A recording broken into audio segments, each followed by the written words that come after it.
Today's headlines: Batless Monk credits God after scoring century of leg byes. Potato impersonator storms off stage after being heckled with a shout of "Inzerman" from the crowd. And England have taken an unassailable 2-0 lead in the Ashes men's triathlon. 1 point for 25 days, hypothetically, of Test cricket. 1 point for 40 overs of T20 in Cardiff. Seems about fair. We've had approximately 3 hours of genuinely competitive cricket in each format. Australia's women, of course, won their Ashes, so let's have a look at what that has done to this summer's Ashes medals table. And yes, we can see India there slightly up on their average Olympic performance. After years of complaints that India never win Test series away from home, India have won a Test series away from home in Sri Lanka, leading to complaints that India never win Test series far enough away from home. They will have the opportunity to rectify this in next summer's hastily arranged big showdown against the Vatican City. And following India's victory, scientists have revealed that the average time it now takes for an Indian cricket fan to call for a player to be dropped has risen from its previous low point of 8 balls, that is the Rohit Sharma standard, up to now an average of 13 minutes. And authorities have denied that a one-day international series between South Africa and New Zealand has taken place. There have been rumours circulating on the internet that a 5-match ODI series was held between the two World Cup semi-final rivals in South Africa during the second half of August, but investigators have found that such a series is, quotes, unlikely to have happened because, also quotes, it would obviously have been completely pointless. No more news.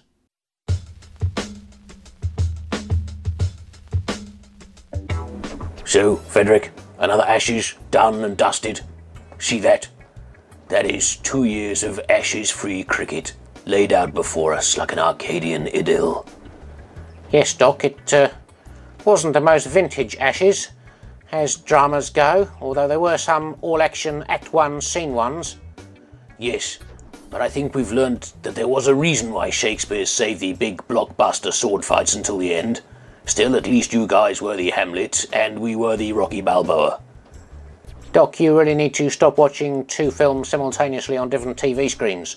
Loved the way that all-American heavyweight hero knocked the vacillating Danish posh boy's spark out. Great stuff!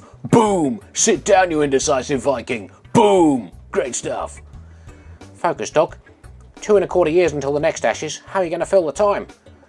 Maybe by watching some cricket without people banging on about what it means for the next Ashes series. It would be nice for England fans to find out that South Africa and Pakistan do actually still exist. Yes, and I've just heard about a place called Bangladesh something, I'm not sure what. They've been off our baggy green menu for a while. And as for the other one coming up, what is it, New Z something? Bring them on, whoever they are. They're actually quite good, Frederick. Can they beat us in an Ashes? Technically, no. Well, bring them on! It's important to know that absolutely in no way is it possible now for a Test team to win away from home. No one is winning away from home. This is it's completely ruining Test cricket. It's ruining people's enjoyment of it. There's no point even having most of these Test series, as we know that the team away from home will just be absolutely annihilated. There's no way that they can win. There's no way that they can... You know, India just won away from home. Against who? Against Sri Lanka. That's a one-off. Obviously, no one else could win away from home, and I'm sure no one else has in recent times because teams do not win away from home ever anymore, and that's what's ruining Test cricket, I believe. Sri Lanka won away from home last year in England.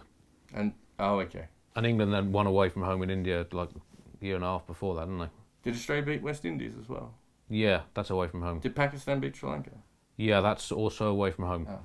Other than all those, though, yeah. I think the point stands. South Africa beat England in England, 2012. Okay. Should we cut this? And just no. The point does stand. Yeah, the point does stand. Yeah. What's my point? The point that it's really hard to win Test series at home, which means that England's Ashes win is even more magnificent than probably any other sporting achievement in history.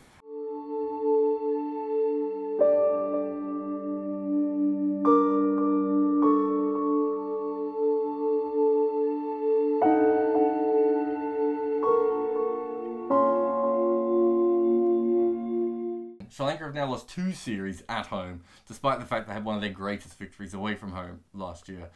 They've got, in this series, they've got 3 batsmen who averaged over 50, and 19 other batsmen who averaged less than 25.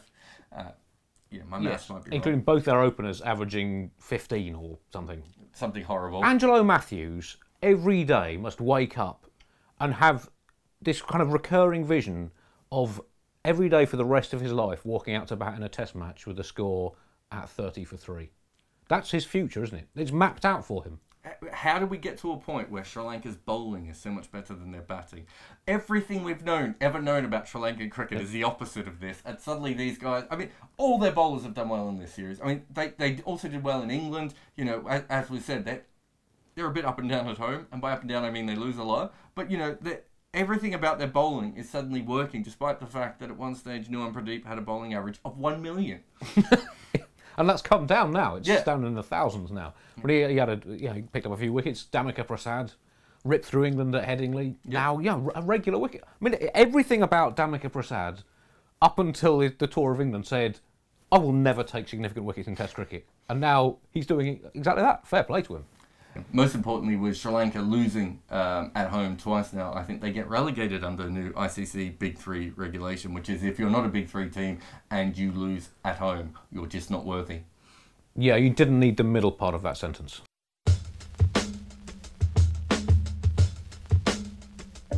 Of course, Doc, these one-sided Ashes wipeouts weren't quite how it all started, were they? Back in 1882, with that absolute thriller at the Oval. Remember that game, Doc?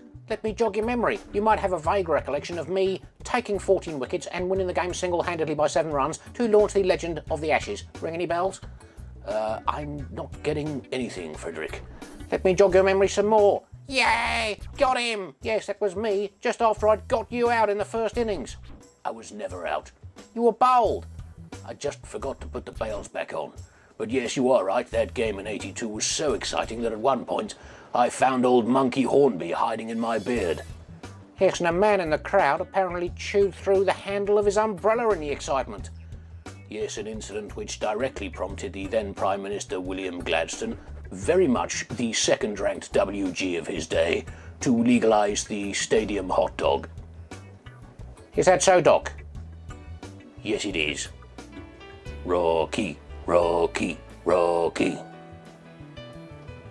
We've just had some of the most important cricket of a generation. We've had a one-off T20 game in Cardiff, and we had a winter series between New Zealand, who travelled to a country to play one-day games. It was cricket, wasn't it? Cricket. Allegedly. Yeah. There was not like a tournament, but there were like 2 teams and they played each other in one-day game. Think about this cricket. This is where you've come now. You're playing so much cricket that me and Andy don't know what's happening anymore. Me and Andy don't know what these tournaments are. And I literally bleed cricket, although that is more of a dietary issue than anything else. But yeah, I mean, even some of the players involved can't even remember it. I mean, Grant Elliott has no idea what has happened for the last 2 weeks. He just has a blank. He has no idea that he provably played in a one-day international cricket series. A one-off T20 game, it was a classic game. It showed how good T20 cricket can be. What is the point of a one-off game? Particularly as, we have ODI spread over, 5 games in 8 weeks or something just to make sure you get the optimum weekend. If you could play T20, you play 3 matches in 3 nights and you'd have a meaningful, or even 5 matches in a week. And, but why not? Why not play more? Why not have more or less? Yeah, less of what we're saying is less of some things, more of other things. But either have naught or have some. Don't have one. But the one-day series coming up, obviously, it's South Africa have completely made up for losing the World Cup semi-final to New Zealand. Australia could totally atone for the Ashes by winning the one-day series that no one will remember by mid-September when it's still probably going on. But I think in these games, it can be very like the Test matches in that the first day of each match will prove absolutely crucial to the outcome. In 2015, there was a contest. To get there, they had to battle for their sport, tackle senior newspaper correspondents, and visit a hellhole known as Kent. Then, on the pitch, they tussled. Brunt, Perry, Shrubsole. Women's women, tough to the bone, they threw down for their ashes. Maidens were bold, love was lost, and at the end of the day, Australia were the champions. Warriors, legends, cricketers, we salute them all. Ricky Ponting and Michael Holding have decided that they don't like the toss anymore, and then they'd like to get rid of the toss it off, if you will. And what they would like is that the away team to actually decide. Here's the thing, though. Here's the thing. Test cricket is supposed to be hard. It's kind of why we like it. It's supposed to be, that the word test is not there accidentally. They came up with that for a reason. You're supposed to go into foreign conditions. You're supposed to struggle in bad hotels. You're supposed to get food poisoning everywhere you go. You're supposed to be abused by opposition spectators. And then you're supposed to be confused by the pitch. And then the pitch is supposed to be unfavourable to you at all times.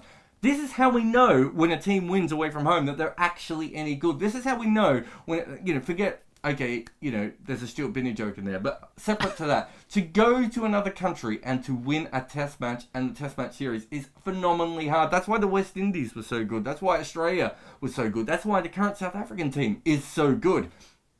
Why would we get rid of the toss? Also, cricket is supposed to, it's a reflection of life, isn't it? And life has many random acts of unfairness. Yes. And the toss is just part of that. It couldn't be more unfair. It's supposed to be unfair.